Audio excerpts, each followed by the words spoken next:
Hello everyone, कैसे हो आप? I am Iram Kazi. I secured an All India Rank 1 with a score of 720 on 720 in NEET 2024. Hello everyone, I'm Gunmay Gadd. I secured an All India Ranked 1 with score 720 and 720 marks in NEET 2024. Welcome to our new channel Team AIR1. इस channel पे guys पूरे के पूरे India के जो AIR1 है NEET के वो आएंगे एंड आपको अपनी अनफिल्टर्ड गाइडेंस, ओपिनियंस, अपनी स्ट्रगल्स एंड अपने इस 2 साल की जर्नी के बारे में बताएंगे। They will tell you everything, they'll guide you through each and every step कि कैसे आप नीट को क्रैक कर सकते हो, कैसे आप एम्स क्रैक कर सकते हो। बिकॉज टॉपर तो हर बंदा होता है, टॉपर होना आसान है बट AIR1 होना बहुत मुश्किल है। हर साल 25 से 26 लाख बच्चे अपीयर होते हैं नीट में एंड उनमें से सिर्फ एक AIR1 बनता है। तो जल्दी से सब्सक्राइब कर लीजिए। Good afternoon, everyone. I am Iram Kazi, a current second year MBBS student from AIMS Delhi. I secured an All India Rank 1 in NEET 2024, and I am a mentor at Aditya Joshi program. How the mentorship program predicted 712 out of 720 in NEET 2024 and 640 out of 720 in NEET 2025. तो ये कैसे होता है prediction? क्योंकि ये सुनने में अजीब लग सकता है किसी को कि प्रिडिक्ट कैसे कर सकते हैं पेपर, मगर ये सब टॉपर्स ही करते हैं आदित्य सर के साथ मिलके। तो each and every question is handmade from NCERT, not reused. जैसे एनसीईआरटी को हम लोग एनसीईआरटी के जो पीवाईक्यूज आते हैं, एनसीईआरटी के आते हैं, नीट के जो पीवाईक्यूज आते हैं उन्हें हम रिवर्स इंजीनियर करते हैं। और रिवर्स इंजीनियरिंग मतलब ये हुआ कि जो क्वेश्चंस हैं उनसे हम थ्योरी, उनकी जो थ्योरी है एनसीईआरटी में, उस थ्योरी के रिलेटेड और क्वेश्चंस बनाना या उस कॉन्सेप्ट को लेकर के और क्वेश्चंस बनाना, इससे हम बाकी के क्वेश्चंस बनाते हैं। और लास्ट 30 इयर्स के नीट में और लास्ट 30 इयर्स का नीट पेपर्स और 15 years JEE mains plus advance भी कर रहे हैं, क्योंकि जैसा देखा था आपने 2025 में काफी टफ पेपर आया था, तो एनटीए का इतना प्रिडिक्टेबल है नहीं, तो हम सेफ साइड पे रहने के लिए अपना एनालिसिस इतना फार एंड बियॉन्ड करते हैं कि 30 इयर्स ऑफ नीट पेपर हम टैली करते हैं 15 years of JEE mains plus advance के पेपर्स को भी हम एनालाइज करते हैं और फिर क्वेश्चंस बनाते हैं। Aditya sir list of topics is covered. तो आदित्य सर के जो इम्पोर्टेंट टॉपिक्स जो लिस्ट है उसमें से क्वेश्चंस कवर किए जाते हैं। कुछ टॉपिक्स हैं जो कि नीट में हमेशा से हाई वेटेज के रहे हैं और उनको कवर अच्छे से किया जाता है। Carefully analyse all NTA practice papers, सिर्फ और सिर्फ पीवाईक्यूज ही नहीं हमने एनालाइज करें, एनटीए जो प्रैक्टिस पेपर्स देता है उनको भी एनालाइज करा है, क्योंकि उनसे भी सिमिलर आ ही सकता है पेपर, तो उनको भी एनालाइज किया गया है। और जो नोटिफिकेशन अपडेट्स यानी कि जो सिलेबस आता है उसको अच्छे से एनालाइज करके पिन पॉइंट जहां तक सिलेबस है उसमें से कुछ भी मिस ना हो, इसलिए अच्छे से सब कुछ एनालाइज करके ही ये टेस्ट सीरीज क्वेश्चन पेपर बनाए जाते हैं।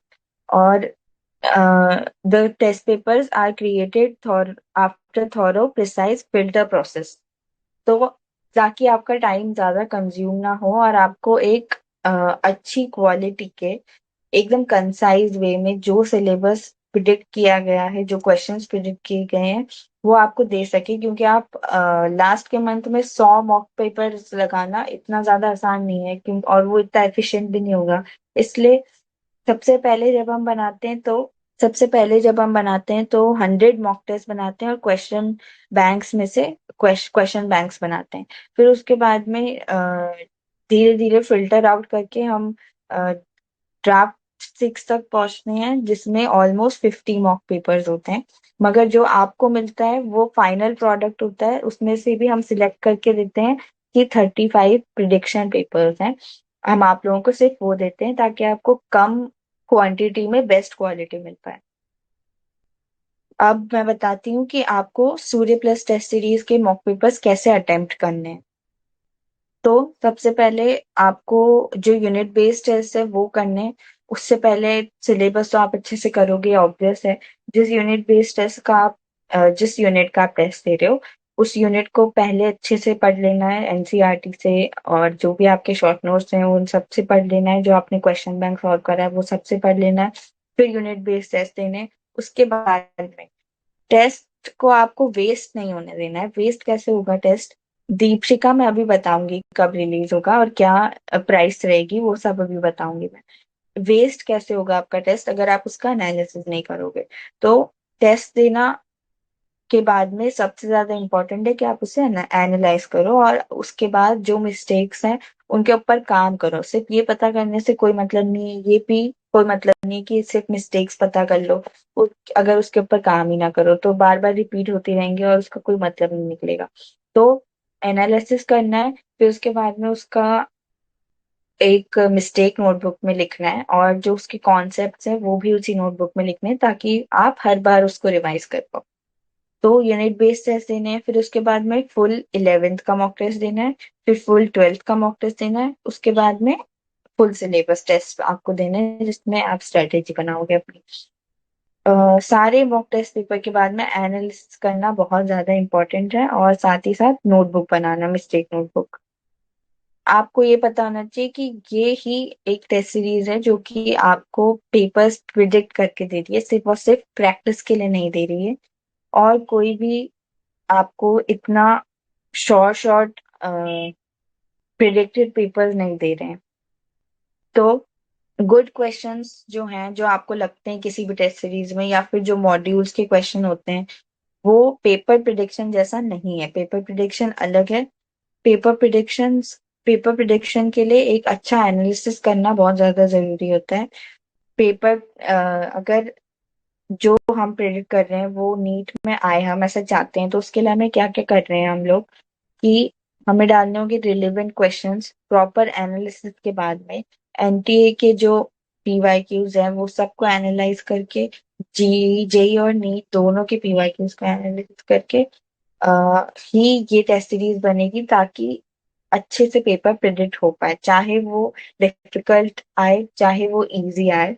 आपको एक सिक्योर आपको सिक्योर फील हो कि अगर आपने ये टेस्ट सीरीज दी है तो आपको कैसा भी पेपर आए नीट में, आपका स्कोर अच्छा ही रहने वाला है। आपके कॉम्पिटिटर्स जो हैं वो सब भी ज्वाइन करेंगे ये टेस्ट सीरीज, तो आपको जल्दी से जल्दी ज्वाइन करना चाहिए। अगर आपको एम्स दिल्ली चाहिए, अगर आपको अपना ड्रीम कॉलेज चाहिए, तो आपको जल्द से जल्द इस टेस्ट सीरीज को ज्वाइन करना चाहिए, ताकि आप एक कॉम्पिटिटिव एनवायरनमेंट में पता भी कर पाओ कि आपकी क्या रैंक है, क्योंकि एम्स दिल्ली के लिए रैंक बहुत ज्यादा इंपॉर्टेंट होता है। तो ये भी आपको पता चल जाएगा इससे।